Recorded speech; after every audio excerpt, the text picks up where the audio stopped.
Hi everybody, I'm Timothy Holt with Holt's Custom Countertops. This is the 80 plus year old table, the top anyway, of the table that we've been restoring for Six Points Church in Parker. The plan is to have it completely restored in time for the 100-year celebration of that church being here in western Pennsylvania. Uh, it is in memory of Sister Maggie Dunkle. There is some of her descendants who still attend the church, so they're looking forward to seeing it finished.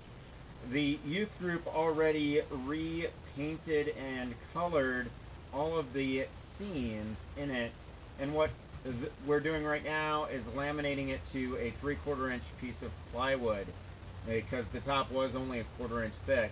That'll make it a full 1 inch thick. Once the glue sets up, we'll take the clamps and the braces off and take a router to trim the entire edge all the way around so it'll be one solid piece. Looking forward to getting it done and to come out in October. I think it's October, it might be September, for the 100-year celebration of Six Points Church.